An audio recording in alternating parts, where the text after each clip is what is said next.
Malinaw na isa siyang halimaw na kumakain ng tao, ngunit ngayon ay nakakulong na sila na parang mga baboy at aso. Pagkatapos nito, ang mga sundalo ay patuloy na gumagamit ng mga latigo upang bugbugin siya. Pero ang kakaiba, kahit nabagbog siya, wala rin siyang panlaban. Dahil ito ay nagpapahintulot sa kanya na mapanatili ang kanyang pagiging hayop. Direktang gumamit ng 5 alipin ang may-ari ng minahan para umatake. Sure enough, may nangyaring nakakatakot. Harapin ang patuloy na provokasyon na ito. Baliw tong lalaking ito na malaki ang ulo at mataba ang paa. Marahan lang nahuli ang isang lalaki, tapos itapon na parang shuttlecock. Sumunod, isa pang suntok ang nagpalipad ng 2 sundalo, ngunit ito mismo ang eksenang gustong makita ng may-ari ng minahan. Dahil lubusan niyang pinasuko ang malupit na lalaking ito, mabilis na nagsagawa ng simple ngunit napakadelikadong laro si Chen Jing. Hanggat nanalo ang ibang higanti, gagantimpalaan siya ng ilang magagandang babae, ngunit ang kanyang mga kalaban ay 2 mahinang tao. Ang kanilang pangalan ay Wu Geng na may dugong maharlika, at ang asawa ni Lao Kai ay nagkaroon ng 100 laban at 100 tagumpay. Sa lalong madaling panahon nagsimula ang labanan. Kasama ang kahoy na pinto, isang matagal ng pinigilan na enerhiya ang biglang lumipad. Nakita niya ang 3 talampakang matangkad na halimaw na may berdeng mukha. Agad na nagulat si Lao Kai, ang pinuno ng 100 laban at 100 tagumpay. Nakakakita ng mahinang kalaban, agad siyang pinatay ng higanteng may malalaking paa. Orihinal na nilayon upang tapusin ang laban na ito sa isang shot. Ngunit ang ikinagulat niya ay naiwasan ito ni Wu Geng salamat sa kanyang flexible na katawan. Damhin ang mabangis na lakas ng lalaki. Kinuha ni Wu Geng ang isang kalasag. Mukhang ito lang ang paraan para makaramdam ng ligtas. Pagkatapos ay may nangyaring kakilakilabot.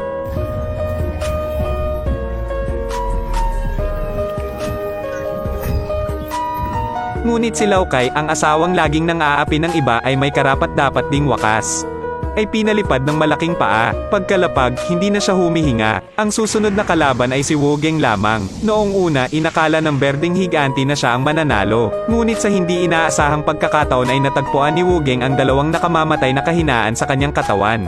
Una sa lahat, hindi ito masyadong maliksi. Ang pangalawa ay medyo tanga. Gaya ng inaasahan, ang sumunod na nangyari ay naging dahilan upang hindi maniwala ang lahat. Nakita ko lang na ginagamit niya ang katawan niya para magpalit ng posisyon.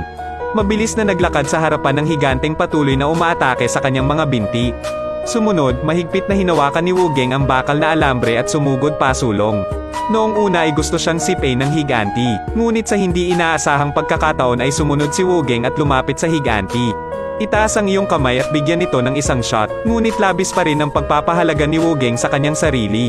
Nakita ko na lang na parang nangangamot ang kamao niya at walang epekto. Ngunit isang putok lamang ang natama ng higanti kay Wu Geng. Nagdulot pa sa kanya ng internal injuries. Akala ng higanti ay nanalo siya, pero sa hindi inaasahan, mabilis siyang nasampal. Nakita ko lang na karapat-dapat si Wu Geng na maging dugong hari. Kahit na siya ay malubhang nasugatan, tumayo pa rin siya ng marilag. Laban sa atake ng Bigfoot Giant, pinili niyang iwasang isulong ang kanyang mga pakinabang. Nakita ko na lang siyang umiwas sa pag-atake. Pagkatapos ay nagtapon ng isang dakot ng dumi na nagpabulag sa mga mata ng higanti.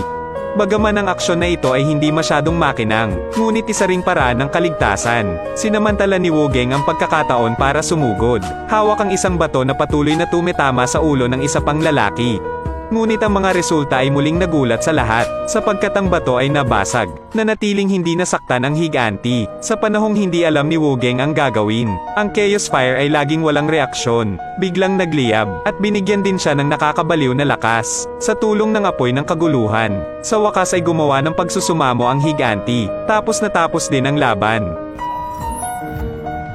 Nakita lamang ni Wu Geng na pumulot ng mahabang sibat. Sa ilalim ng mabangis na kapangyarihan, ang sibat ay tumusok sa hangin at bumagsak sa katawan ng higanti. Sumunod, ginamit niya ang kanyang body technique para kunin ang sibat. Tapos tumalikod at sinaksak ng malakas. Ito ang parehong shot, upang si Wu Geng ay magkaroon ng huling tagumpay. Tungkol sa bigong higanti, maaari lamang tiisin ang sakit ng pagsuray-suray pabalik sa bilangguan. At si Wu Geng ay karapat-dapat ding maging anak ng isang emperador. Hindi lamang siya ang may posisyon ng Chief White House Officer. Matapos malaman na may gantimpala, agad na nagkusa na sabihin ang isang kahilingan na ikinagulat ng iba. Ayusin ang oras ng pagtatrabaho ng lahat sa 6 na oras bawat araw. Sa pamumuno ni Wu Geng, ang buong minahan ay tila naging ibang lugar. Nagkaisa din ng mga tao ngunit sa panahon na maganda ang mga pangyayari. Pinuntirya ng isang terorista si Wu Geng. Iyon ang Ghost General na nasugatan ng kanyang ama.